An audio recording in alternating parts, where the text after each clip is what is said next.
12 kilometre लंबा है और ये यूरोप का सबसे लंबा ब्रिज है। 15वीं और 16वीं सदी में बना था। लो जी पाजी, बारिश फिर हल्की हल्की शुरू हो गई है। इस सारे टूर में बारिश ने जान नहीं छोड़ी। ये है टावर ऑफ बेलम। अस्सलाम वालेकुम एंड गुड आफ्टरनून।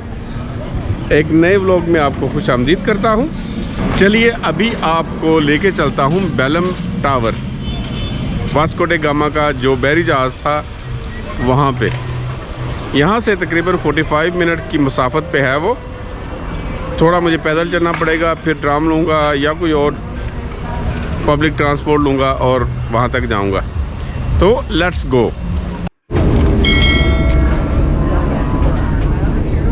उसी ट्राम में बैठ गया हूँ जो नीचे जा रही है और नीचे से ही मुझे दूसरी ट्राम मिलेगी।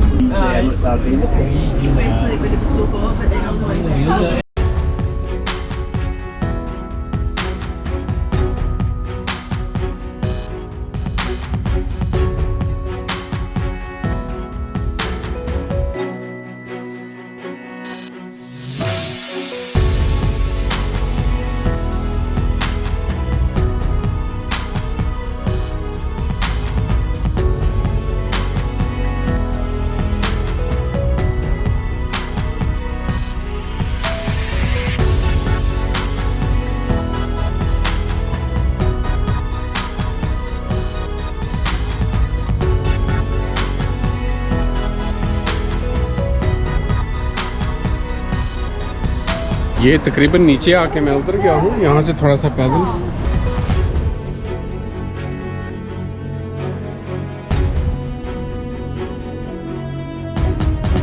तो वास्को डे गामा का आपको पता होगा कि ये बहुत पुराने वक्तों में यही वो बंदा था जिसने इंडिया को दरियाफ्त किया था। और ये बहुत बड़ी दरियाफ्त थी इन लोगों के लिए, क्योंकि बाद में इंडिया चाइना के साथ बहुत ज़्यादा ट्रेड हुई। मोस्टली जो स्पाइसेस वगैरह थे, तो जो वास्को डे गामा था उसने 1498 में यहाँ से अपने सफ़र का आगाज़ किया था।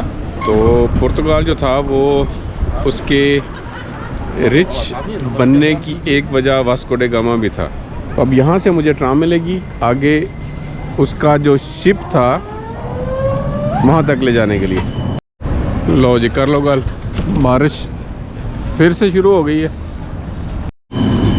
ट्राम है जो मुझे वहाँ तक लेके जाएगी।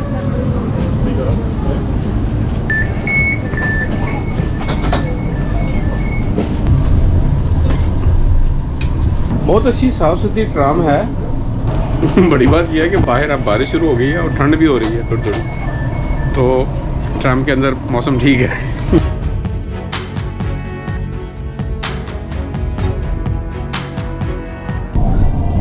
तो ये आपने देखा होगा सामने, ये समंदर का हिस्सा है जो अंदर को आया हुआ है, दरिया बना हुआ है। इसी के साथ साथ आगे इस तरफ को वो बेलम एक जगह है, लिस्बन का हिस्सा है, मोहल्ला है इसका। और वहीं पे वो वास्को डे गामा का शिप खड़ा है। मतलब शायद ओरिजिनल शिप ना हो, लेकिन उसका वो एक म्यूज़ियम टाइप एक नमूना उसके शिप का। तो ये अगला स्टॉप जो है ये है कैस सोदरे।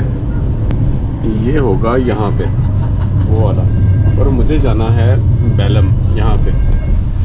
तो अभी बहुत लंबा सफ़र है भाई। ये है पुर्तगाल की ट्रेन, ये जो आपको जाती हुई नज़र आ रही है साथ में।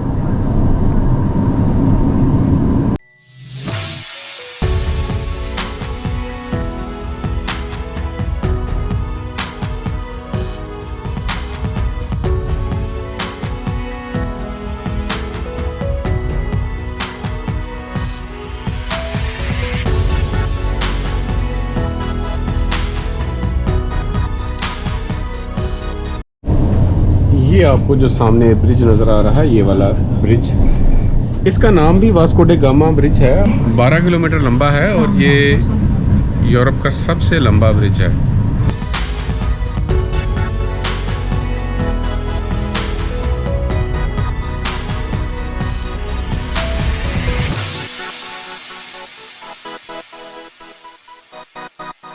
मैं अभी तकरीबन पहुंचने वाला हूं टावर के पास। इसका नाम है टावर ऑफ बेलम। ये सामने है टावर ऑफ बेलम। उस टावर के सामने ये एक बहुत ही खूबसूरत सा पार्क बना हुआ है।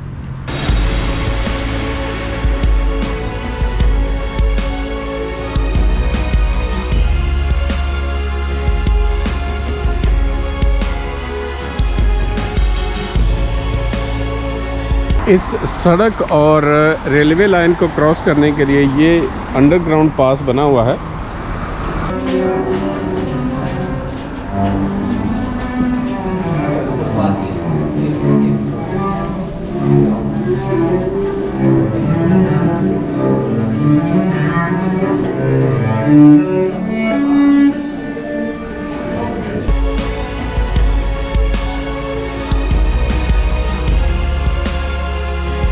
वो वाला ब्रिज जिसकी मैं बात कर रहा था 12 किलोमीटर लंबा है, वहाँ से लेके और ये ऊपर इधर तक जाता है। The longest bridge in Europe, 12 kilometre.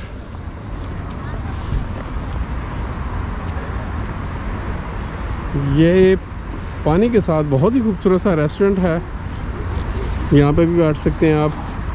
और एक वो रेस्टोरेंट है दूसरा वाला, झील का नज़ारा बाहर से करें या अंदर बैठ के करें, और साथ में ये दरिया का नज़ारा। और ये है टावर।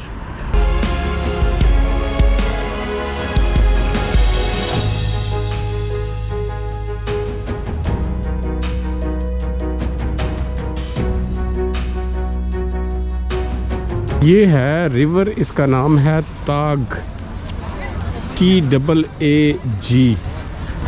और ये इस तरफ आगे अटलांटिक ओशियन में गिरता है। आगे आपको नज़र आ रहा होगा ओशियन।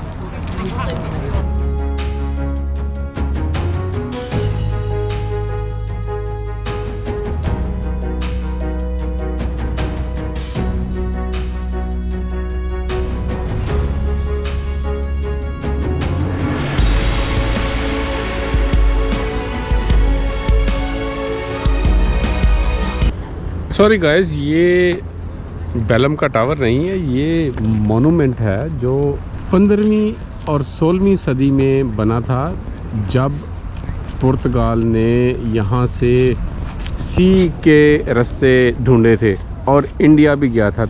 इनकी वर्ल्ड की डिस्कवरीज़ में जो हिस्सा है पुर्तगाल का, उसका मोनूमेंट है। और जो बेलम का टावर है वो है वहाँ पे उस तरफ, जो सी के थोड़ा सा अंदर को भी गया हुआ है, उसकी भी आप विज़िट कर सकते हैं।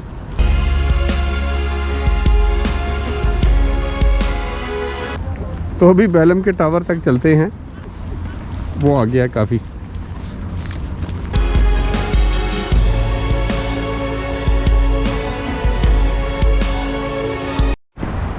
हेलो जी, तो ये बेलम के टावर तक तो जा ही नहीं सकते यहाँ से। ये मेरे ख्याल में ये जो बोटें हैं इनकी यहाँ पे पार्किंग है, और ये रास्ता बोटों के अंदर आने के लिए है। तो पानी ठंडा होगा यार, अभी तैर के जाना तो अच्छा नहीं लगेगा, ना करना चाहिए। तो अब उधर से फिर घूम के ऐसे तो फिर जाते हैं उधर टावर तक।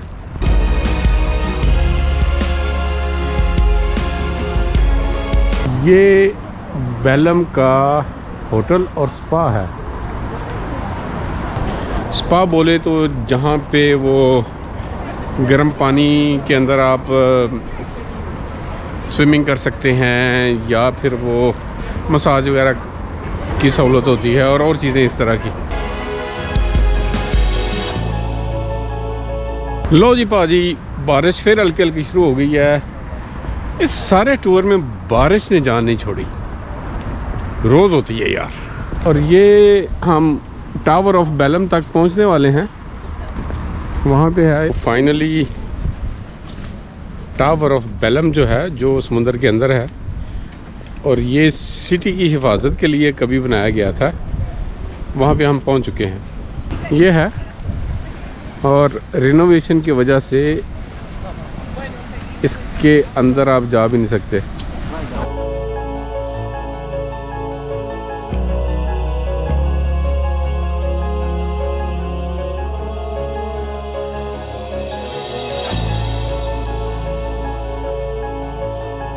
ये है टावर ऑफ बेलम।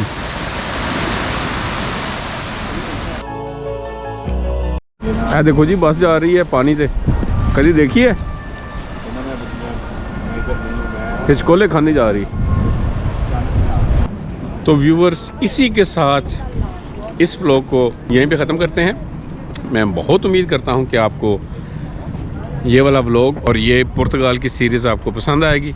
और अगर आपको पसंद आए तो आपको पता है कि आपने लाइक करना है, सब्सक्राइब करना है और शेयर करना है। मिलते हैं अगले व्लॉग में, तब तक के लिए अल्लाह हाफिज़ और गुड बाय।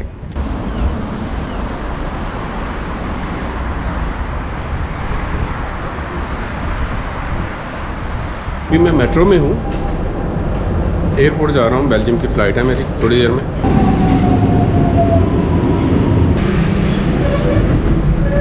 तो मेट्रो पे सिटी सेंटर से एयरपोर्ट तक 32 मिनट लगे हैं। तो ये बहुत कन्वीनियंट है यहाँ पे एयरपोर्ट आने के लिए।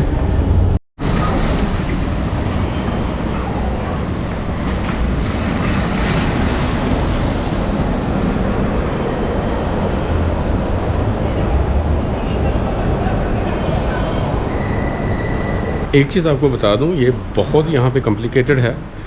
वो मैं एयरपोर्ट पे गया तो एक तरफ लिखा हुआ था टर्मिनल 1 और दूसरी तरफ को लिखा हुआ था टर्मिनल 2। तो मैं टर्मिनल 2 की तरफ गया। वहाँ पे आके मुझे एक बंदा कहता है जाओ जाओ इधर जाके अपनी टिकट स्कैन करो। तो मैंने वो टिकट स्कैन की तो टिकट स्कैन नहीं हो रही, वो रेड आ रहा है आगे। तो वहाँ पे जो सिक्योरिटी वाला था वो मेरे पास आया, वो कह रहा है तुम्हारी तो फ़्लाइट टर्मिनल 2 से है। तो मैंने कहा ये टर्मिनल 2 नहीं है। वो कह रहा नहीं ये तो 1 है। मैंने कहा फिर 2 किधर है? वो कह रहा है कि बाहर जाओ, वहाँ से शटल लो और फिर टर्मिनल 2 पे जाओ। तो ये काफ़ी दूर है टर्मिनल 2 वहाँ से। मैं फिर बाहर गया, वहाँ से मैंने शटल ली और तकरीबन 5-7 मिनट में उसने टर्मिनल 2 पे पहुँचाया। तो इस चीज़ का बहुत एहतियात की ज़रूरत है यहाँ पे। ये चीज़ मतलब बहुत कॉम्प्लिकेटेड है, वो इतनी आसान नहीं है जो ऊपर लिखा हुआ है उन्होंने।